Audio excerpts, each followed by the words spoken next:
Tak já vás vítám. Welcome back after the coffee break. Thank you for coming back, actually. Slovakia is represented by INKLUCENTRUM organization in our international supervising team.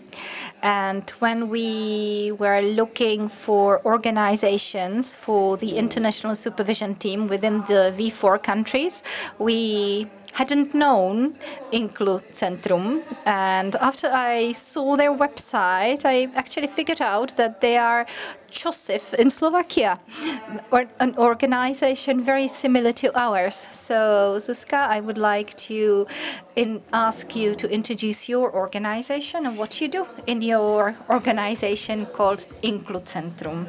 I hope you can all understand me when I'm speaking Slovak. So now it's easier for those who can understand Czech, although I speak Slovak. And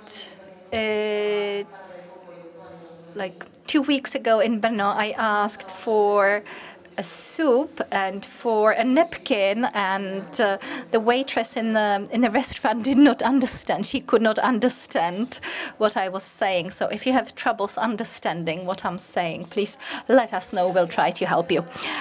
And my name is Zuzana Krnáčová. I came from Bratislava in Slovakia, and I represent an organization called INKLUCENTRUM. We are quite a new organization. We were founded in September 2019, so it's been just 4 years, but we've been growing very fast. But a partnership like the one we have with SOFA really helps us to accelerate our growth. So I would like to ask Joseph or SOFA for inviting us to cooperate, because this is exactly the topic or the thing that we want to do, and the people, the mindset is very similar. We had also been trying to cover this particular topic before we joined this particular project. And I was asked to speak about trauma-informed approach in Slovakia. We do not really have any trauma-informed or respecting approach at schools in education.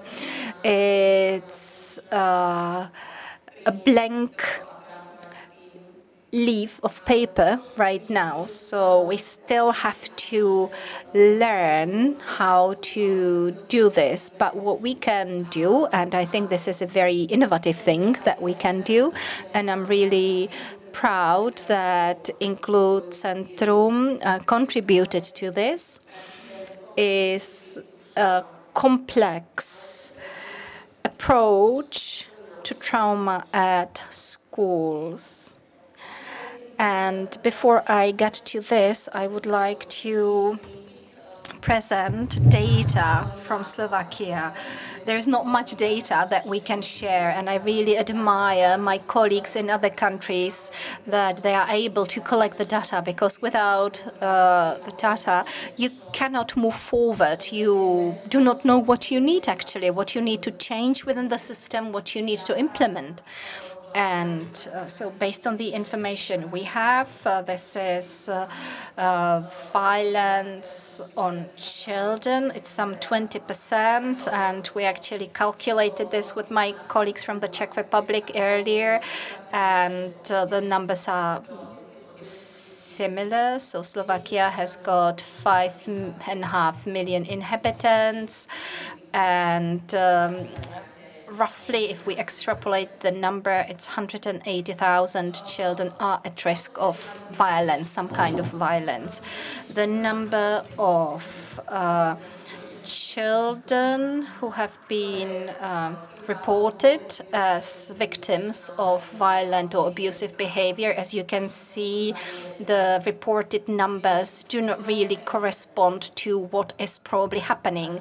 The orange column actually indicates interventions it only applies to cases where there has been some kind of intervention. And you can see that in the year 2017, there's not even any intervention column there. So we in Slovakia, we do not have proper information about children who may be at risk, any kind of risk of this type. This is the outcome of the most recent analysis from 2019, trauma in childhood and condition, mental and physical in adulthood. And it was a huge study actually, but this is a graph where our data is compared to Slovakia and Germany, and you can see that the outcomes for Slovakia and the Czech Republic are similar.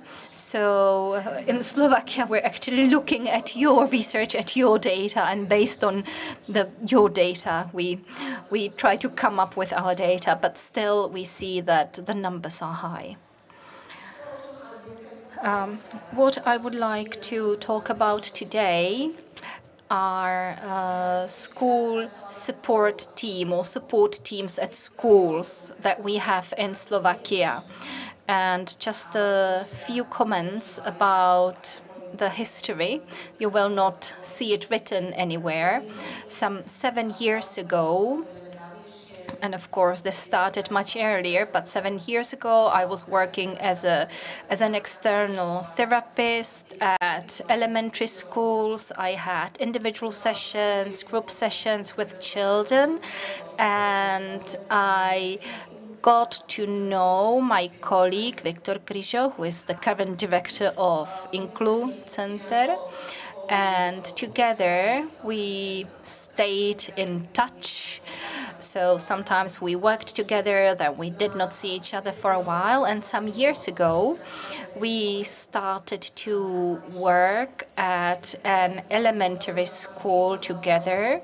And a really very interesting team of people, of experts came together in there. And also the school administration was really very supportive of these activities. And in the past, we had been talking about having a team of people who might be able to create or to contribute to creating supportive environment at school.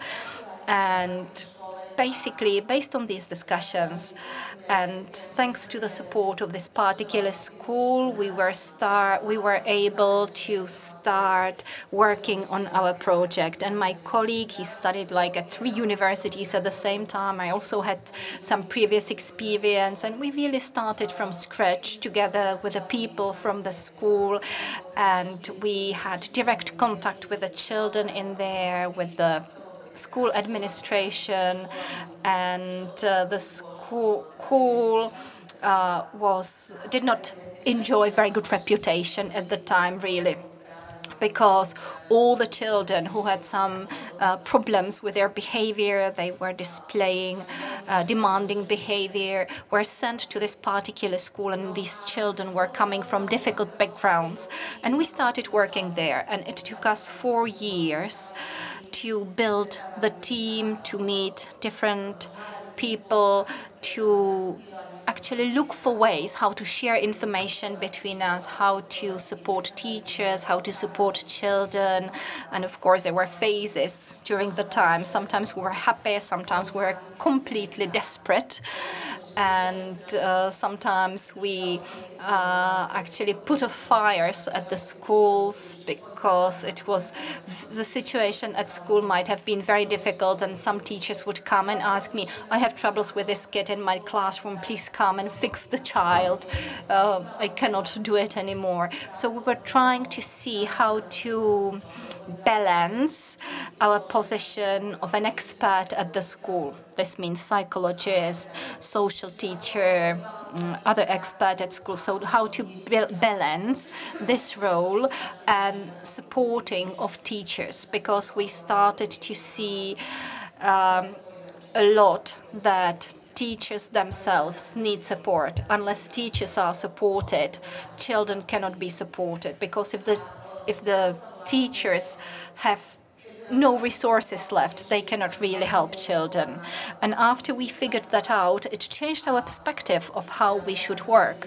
And since the school administrators were really very open to all our suggestions, we spent 1 year supporting teachers only, because we kind of thought that the children managed to get in here without receiving intense support until now. We will focus on the teachers. And can you guess what the first requirement of the teachers was? They wanted to get a coffee machine, a coffee maker, because they did not want to bring their own cup of coffee, hide it in their closets, and then look at the colleague in the teacher's room who forgot to bring their own coffee. They wanted nice environment in the teacher's room. They wanted toilets that would work. They wanted felt pens in the classrooms that would first be there when they needed them, and second, that would actually draw. So our work of experts focused on teachers first of all, and we figured out that you can come up with new topics, you can start introducing new things only after the basic needs are accommodated. And this includes the basic needs of the teachers. Only after that they will be able to properly communicate with the children and properly work with the children. And we started this, and after that, huge opportunities opened in Slovakia. In 2019, the National Institute of Child Psychology and Pedopsychology launched a major project, and me and my colleagues were invited to join their project, and we actually figured out that in Slovakia there are many other schools who started doing similar things like we did. They started thinking of how to improve the situation at their schools, how to communicate, and we could see that there was real need for mutual communication, cooperation. So it was not just this one school in Bratislava that we worked in, but in many other cities. And in 2019,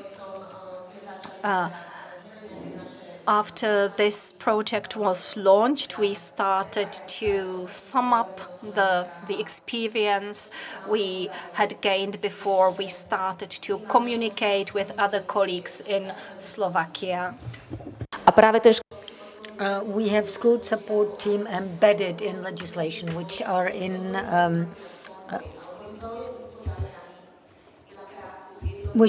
support of both teachers and students, and help work with individual students and teachers. When I used to go to schools for visitations, I had meetings with the special teachers or psychologists who were not cooperating, who actually didn't know about one another. And the school support teams should actually remove this obstacle. We've got inclusive systems in schools now embedded in the legislation as well. The school support team is an external element. It's an external advisory body, so to speak, to the school management. What's also important about the school support team is that it's multidisciplinary and meeting regularly and working on plans regularly. So it is not that are 4 people who are a team. No, it's a team of 4.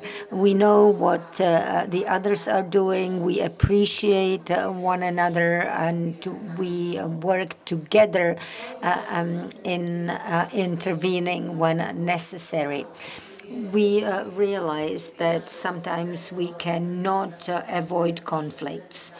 We know that sometimes conflicts are there and you have to go into them. It's sometimes caused by misunderstanding.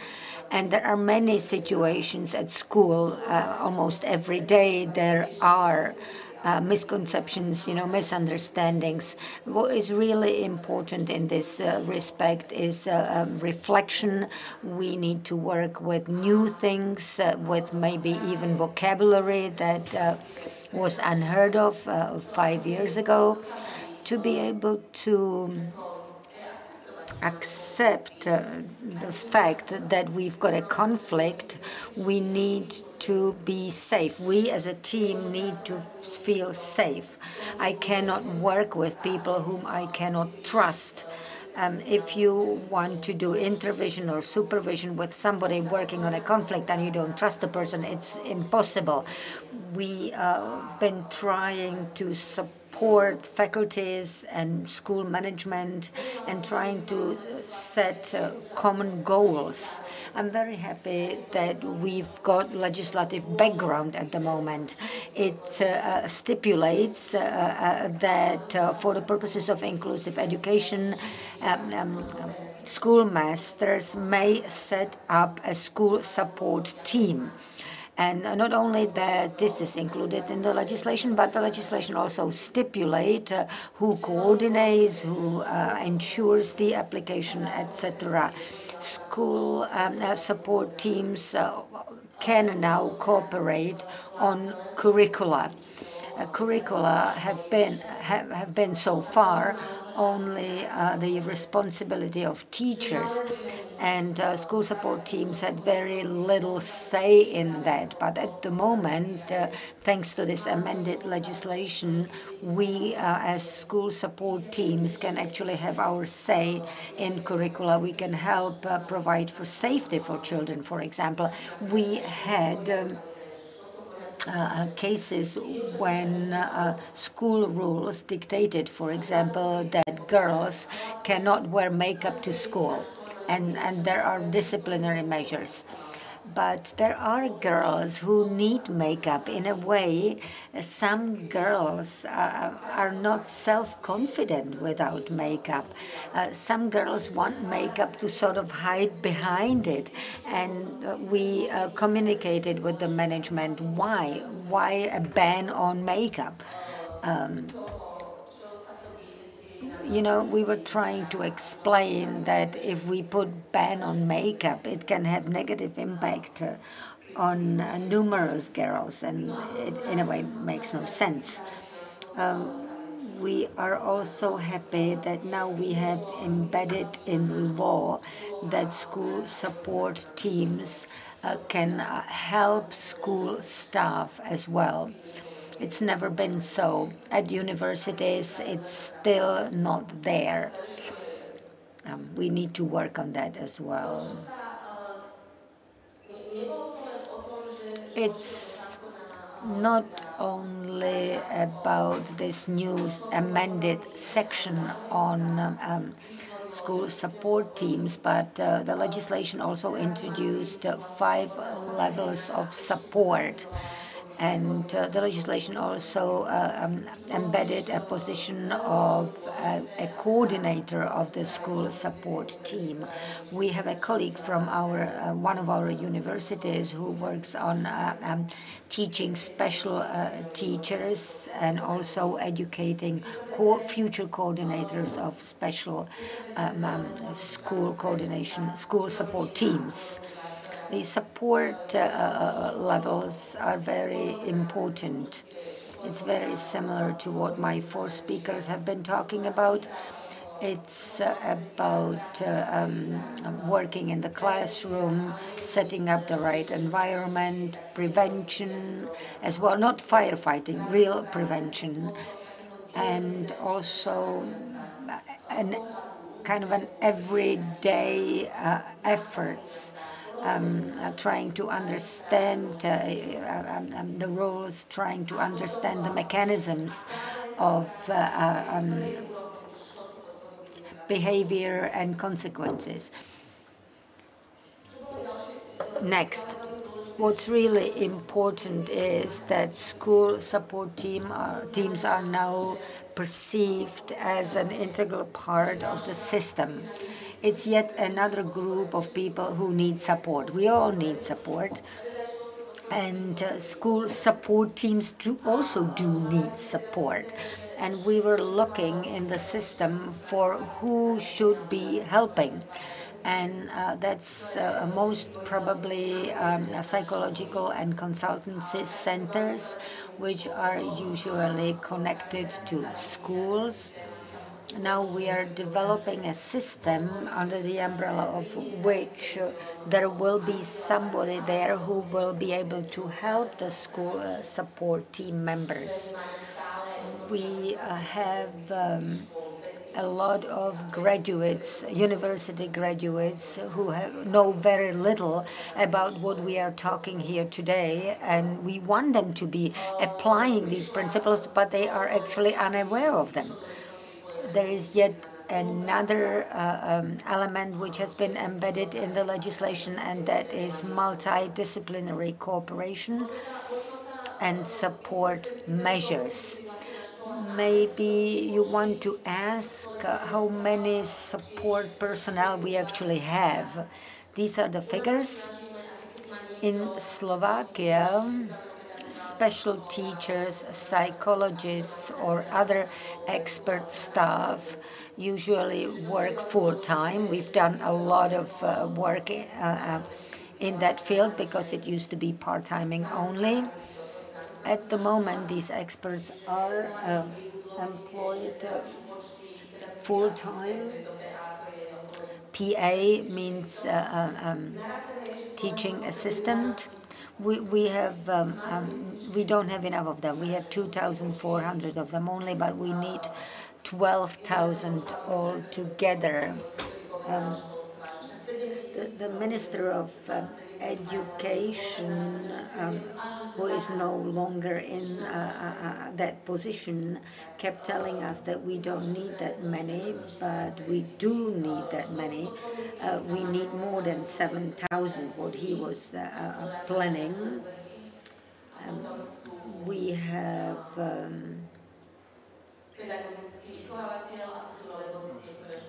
special teachers, we have special educators, we have school psychologists, and we also have new positions which are not in the system yet. These figures indicate what we envisage of 2027.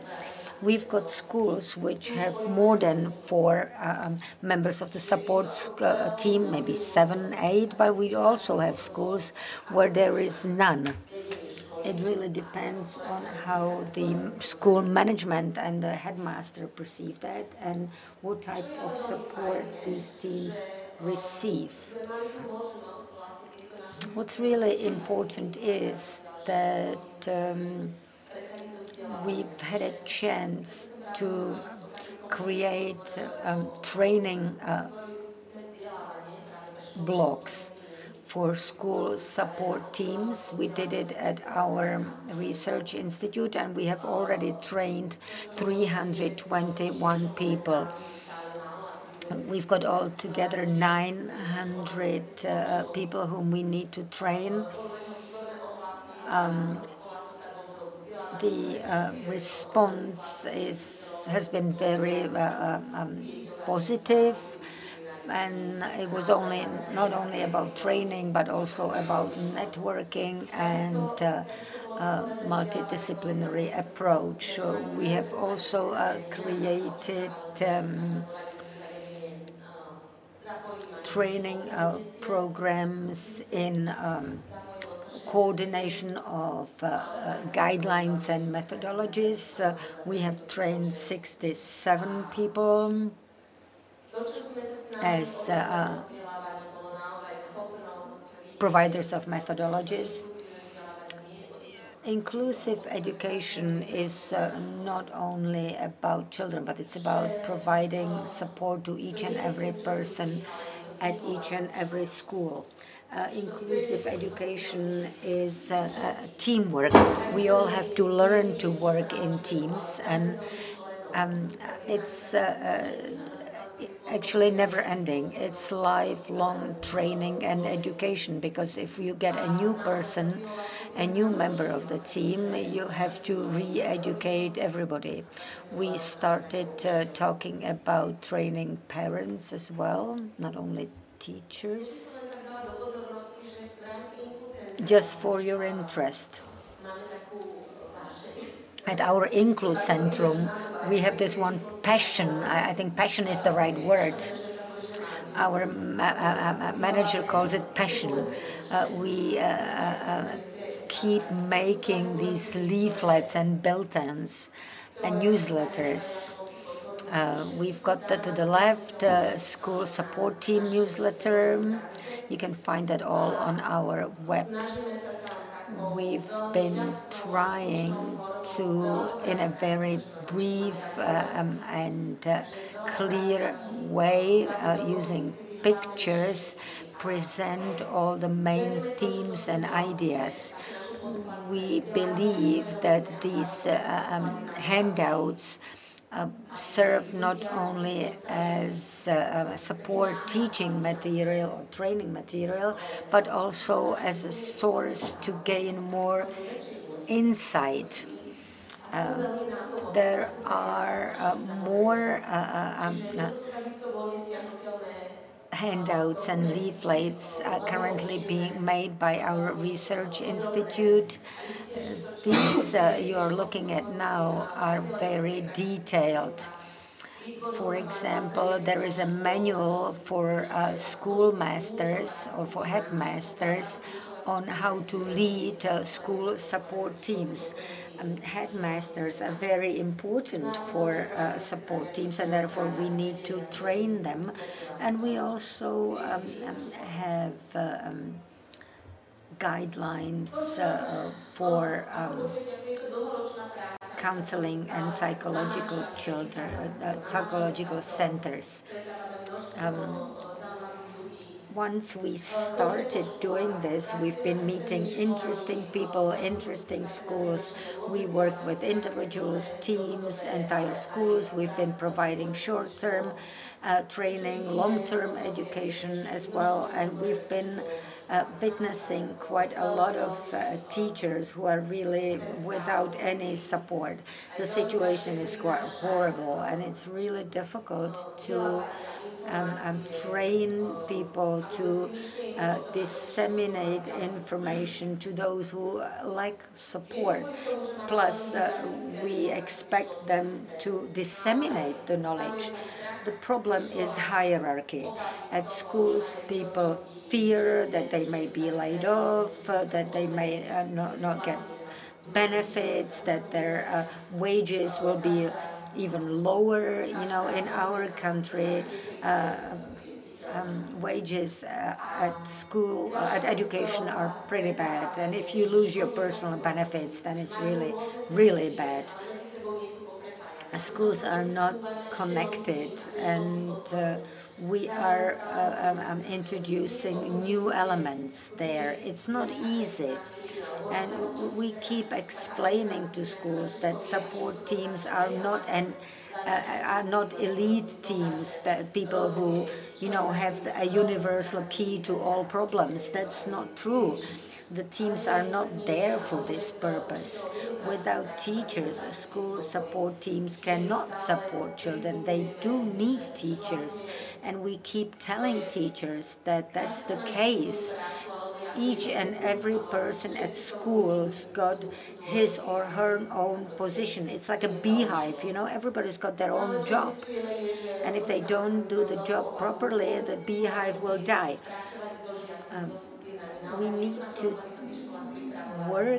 to work with children, we need to work with classrooms, and this is what university graduates are actually not capable of. This is not what they learn at school. We need to increase the number of experts at schools. And what is also lacking is cooperation with school counseling centers, because their role is slightly different, or used to be slightly different. Now it's supposed to be changing. They are moving as well. They are transforming, and it will take a while before this transformation takes place and before people adapt to the new situation. And last but not least, I should like to share our vision with you.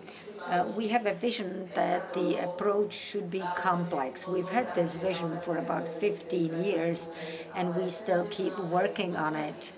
Definitely, we want to support children in their natural environment. This is the key. Children spend most of the day at school. Children have their favorite adults at school.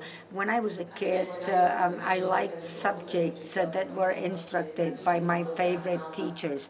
I was good at subjects instructed by my favorite teachers, and really bad at subjects introduced by teachers whom I didn't like.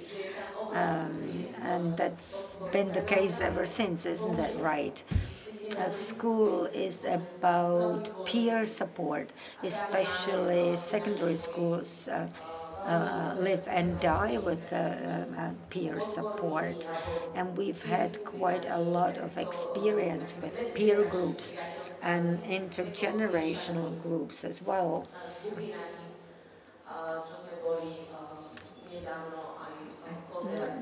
Not too long ago, I went to Germany, Berlin, where we visited several schools with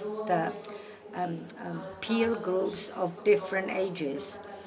And that's great. Older kids help younger kids, but younger kids help older kids as well.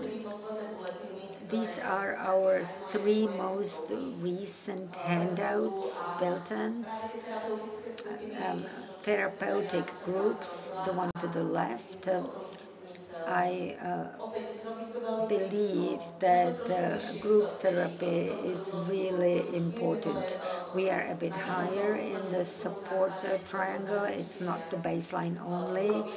It's not what teachers can do, but group therapy, if led properly, if managed properly, can help de-escalate a lot of problems at school. And the one to the right, bullying. Bullying actually is not the right word. Therefore, bullying is crossed out, and it says on the way to understanding others, because the prevention of bullying is built on trying to understand others. We need to teach children that we cannot divide others. We cannot perceive people as bad and good. Some are bad, some are good. It's not the case. We have this handout to disseminate information about how to reach a mutual understanding, not only amongst children, but also children and teachers. Actually, teachers like this handout, from what I know. This handout is very good for setting up the right channels of cooperation. And this is to conclude with a couple of quotes which I think illustrate very well what we are doing. Let me just show you our last handout. We have the very recent handout. We've had it translated to English thanks to a project. You can download it, German, Slovak, and English. Please pick one up, and if not, download it. Thank you very much for your attention.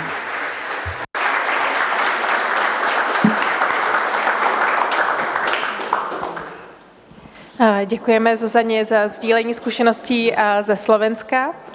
Thank you, Zuzana, for sharing your experience from Slovakia and for presenting the materials that you prepared and that you can share with the others.